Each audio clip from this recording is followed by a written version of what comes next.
Thank you for having me. I guess I'm a bit of an outlier here.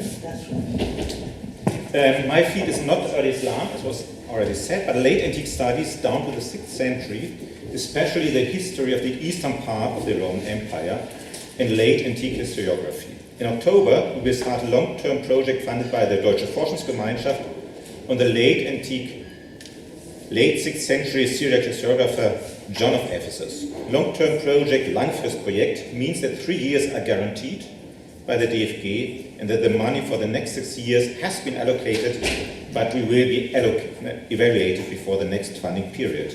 We will check whether we have done our homework, but they will not review the whole concept anew.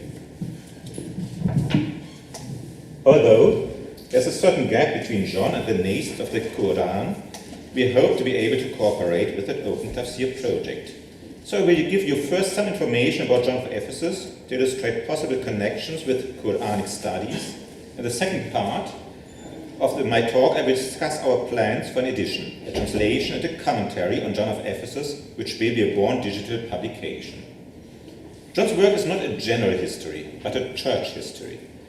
He thus continues a literary tradition well established in Greek literature since Eusebius of Caesarea in the early 4th century and partially known to Syriacs via translations. Many Syriac authors, however, would know to read Greek anyway. Ancient church histories explain the history of the church mainly within the Roman Empire. They focus on religious matters, in particular on conflicts between Christians, but provide a lot of information about political history as well. After Eusebius, several Greek authors composed church histories. John of Ephesus is among the first historiographers to do so in Syriac, perhaps even the first at all. Syriac, as most of you will know, is the version of Aramaic that was standardized in Edessa. It was an extremely important language in the Middle Near East from the 4th to the 9th century, used in the Roman Empire and in the Persian Empire as well. In contrast to most Greek church histories, John's church history was not a continuation of Eusebius's, which ended during the reign of Constantine the Great. John started with Julius Caesar. But one of his work, however, has been almost entirely lost, while some passages of part 2 of the church history seem to be preserved in other sources. By far the most important among them is the 3rd part of the Chronicle of Zugnin, which, however, also drew on other sources. It should be used more carefully than is usually done when it comes to analyzing John's position. The 3rd part of the church history, which comprises the time from 571 to 588, has been mainly preserved. Still, it displays many imperfections and does not give the impression of having received a final revision. In addition, John did not write it all at once, but obviously worked on it successively and under extremely difficult circumstances, so that we cannot presuppose perfect consistency. On the other hand, John of Ephesus' ecclesiastical history forms one of the most extensive historiographical sources for the Eastern Roman Empire and the Middle East on the eve of the long-lasting political and cultural changes that began in the 7th century. The ecclesiastical history offers a distinct vantage point on the understudied late 6th century, as it was written in Syriac and comes from the pen of a bishop from an ecclesiastical body that competed with the imperial church. John of Ephesus, the author, was an influential Syriac Christian church politician of the 6th century. During most of his life, he was persecuted by Roman emperors for not pledging to the Chalcedonian Creed. He was also a prolific author, writing colorful work about the lives of holy men and women. In addition, he wrote the church history, which is at the center of my paper. Our knowledge about the biography is mainly deduced from his own writings, but there is no reason to cast doubt on their fundamental reliability. John was born in Ingila, in the north of Amida, what's today Diyarbakir, in about 507, and was destined to become a monk from his childhood. He grew up in a world where Miaphysitism began to establish a church of its own, but under difficult circumstances. Miaphysitism is a contested term. It denotes a confession that emerged after the Council of Chalcedon. The adherents underline the strength of unity between Christ and God in one nature. The monks of the community John belonged to were forced into exile from 521 to 530. On his travels, he made admirable ascetics, but did not feel himself to be strong enough to follow their example. In the early 530s, John led a quiet life, but after the Council of Constantinople in 536, Justinian, the emperor, issued sharp legal restrictions against Miaphysites, and the monks of Amida had to go into exile again. Probably from about 540, however, John lived and worked in or near Constantinople, also making various journeys as far as Egypt. He seems to have become the abbot of a monastery at Sikai on the northern bank of the Golden Horn, and may be regarded as the most conspicuous representative of the Miaphysites at this time, even managing to stay in contact with the imperial court and other members of the elite. Presumably in 558, Jacob Baradeus ordained him bishop of Ephesus. Jacob was the main organizer of the Syriac Miaphysite church, which came to be known as the Jacobite church. As bishop of Ephesus, John was also called bishop of Asia in Syriac sources. Although Justinian, reaching out to other groups, did not defect from the Chalcedonian Creed and defended it at times aggressively, the emperor and the Miaphysite bishops seem to have found a modus vivendi, even though the occasional conflict was unavoidable.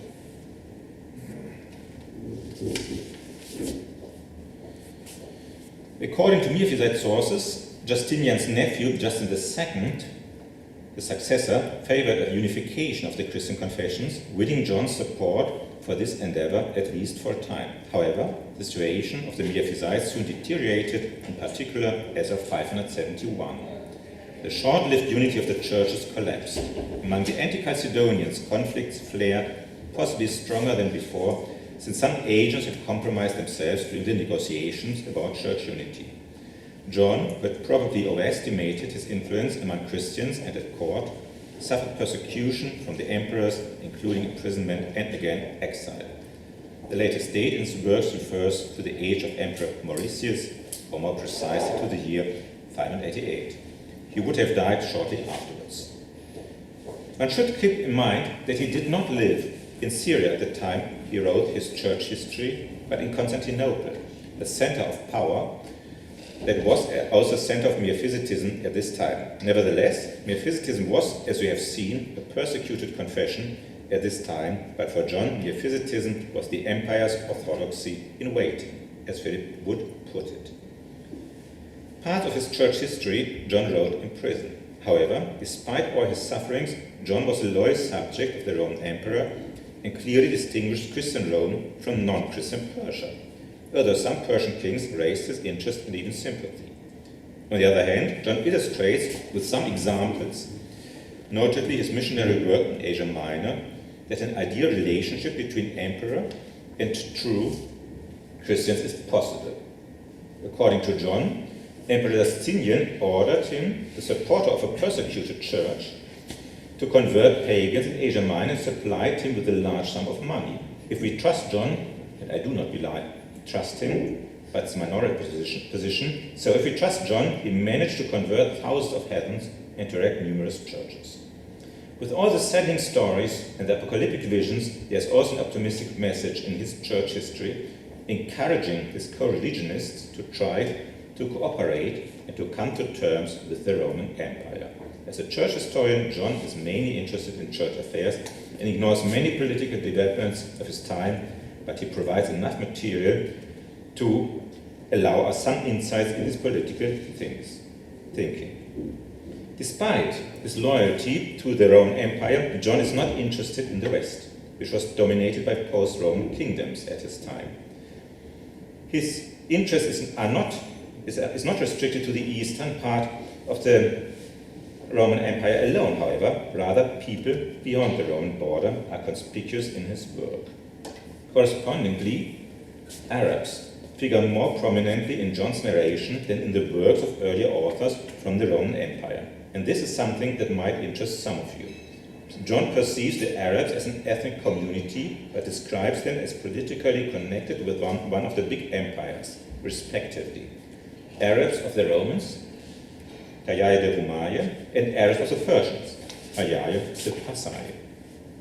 This corresponds to the confederations that are usually called Hassanids and Rahmids.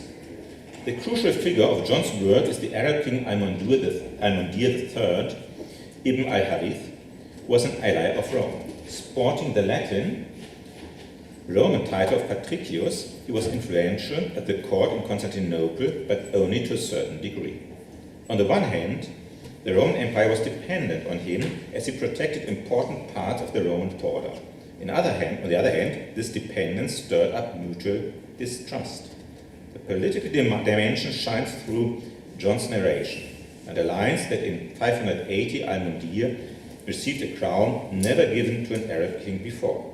But this does not attract his main interest, which is again in religion. Most importantly for John, Almondir is the only powerful political figure at this time to genuinely sympathize with the Miaphysites. And he acts like the king of the Miaphysites. He tries to reconcile Jacob Baradeus with Paul the Black, the contested bishop of Antioch, but to no avail.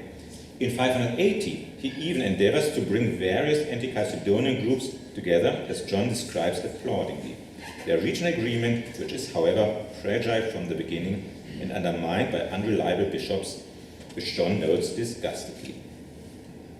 But things become even worse. John maintains that Almondir's followers defect from true belief because of the deceitful politics of the Romans. Almondir is betrayed by the Romans twice and ends up as an exile in Sicily. After describing the machinations against Almondir under Tiberius, John asserts a long passage that tells about horrifying disasters in Constantinople, culminating in the death of the emperor himself. According to the conventions of church historiography, the catastrophes attest to God's wrath, which is in line with John's ideas about history. Whereas Roman sources traditionally depict barbarians and Arabs as unfaithful, in John's description of the division between Almondir's Arabs and the Empire, the Romans, or more accurately, the Roman emperor and his confidence, proved to be unreliable. The protector of the Miaphysites is the embodiment of a courageous and honest ruler who builds churches and is generous to the poor, succumbing only to traitors in religious and political affairs. In this case, it becomes obvious that religious identities override ethnic stereotypes. The best ruler does not sit in the center of the political world, but belongs to a kingdom on the periphery of the Roman Empire. This shows how, from this perspective, the Eastern perspective, things are moving towards the East. Another significant feature of John's work, already mentioned in the title of my paper, is the apocalyptic dimension. The study of this important aspect is impeded by the fact that precisely the beginning and the end of the otherwise relatively well-preserved third part of the church history are lost. We would expect a focus on apocalyptic arguments, a kind of frame of the text. Thus, the third chapter of the first book of the third part of the church history, which actually is the beginning of the preserved passages of the church history, appears to continue a passage containing quotes from prophets of the Old Testament, mainly Isaiah and Jeremiah, both of whom are often quoted in apocalyptic contexts. They mourn and lament the suffering of Jerusalem and her inhabitants. John obviously sees the suffering of his community in parallel. After spending a long period of peace in Constantinople, the believers are now as much under pressure as the Jerusalemites in the time of the prophets. This is caused by their own sins and by the acts of the new bishop of Constantinople, John Scholasticus. The whole work recounts the sins and the sufferings of the Miaphysites, especially the failures of many of their leading men. As I mentioned previously, John wrote another book on the holy men of the East. At the same time, in this work, he praises the luminaries of his time, impressive ascetics, sometimes with prophetic gifts, who show that the Holy Ghost is still present in this rotten world. In contrast, only few moments of relief exist in the church history, which is shaped by radical pessimism. At the beginning of the sixth, and as far as we know, last book of the third part of John's church, he articulates his apocalyptic ideas lucidly. Quote, "It has not seemed to us a thing improper or alien from our purpose to attach to these ecclesiastical narratives a short account also of the wars and battles and desolation and bloodshedding which have happened in our days for the information of those who come after us, should the world continue to exist as long, and report them to the best of our ability, and as we have learned and received them by inquiry, being reminded by them of the word and life-giving doctrine of our Savior, where he teaches us and warns us and testifies to us of the times and the end of the condemnation of the world, and also of his advent, and says, when you have seen all these things coming to pass, know that it has come even to the door. This is the lesson that could be learned by pious Miaphysites from John's church history. The end of the world is close and the failures of humanity are big. Later, Miaphysite and Jacobite historians were to ascribe the victory of the Arabs over Byzantium under the first caliphs to God's wrath against the Romans, who persecuted the true believers. John is sometimes seen as their predecessor, but this appears to be a much too linear concept of Miaphysite historical thinking and Syriac identity. There can be no doubt that according to John, God sometimes punishes the Roman emperor for sins against the Miaphysites, and consequently the empire must suffer backlashes. However, the idea of a sweeping defeat of the Romans is certainly against John's wishes and unthinkable to him. With all his apocalyptic reasoning, he remains a Roman displaying a Romano-Syriac identity. I've mentioned the project funded by the DFG. We are starting October. I will give only, in the interest of time, very short remarks on this project, only to give you an idea what we are planning to do. It's a project that will last until 2031, if everything goes well. We plan, on the one hand, to make a new edition of John of Ephesus. The current edition is unreliable, unfortunately, based on this new translation and a very detailed commentary from a historical, theological, and linguistic perspective. So we will be dealing, on the one hand, with the theological concepts visible in this text. We will deal with historical questions such as titles and dates, and we will study the semantics of Syriac at this time. This might be most interesting from your perspective, since there are several dictionaries of the Syriac language which are, however, based on a very fragile ground. And you have to study many of these words, and new, especially Greek loan words, which are very frequent in the Syriac language, and which offer some new aspects, and which cannot simply taken as Greek words, now meaning the same as Syriac. They develop within the Syriac context, and so we have to show on a very new linguistic word in the context that would become the word which would have been in contact with Islamic, Arabic sources for centuries. Thank you for your attention.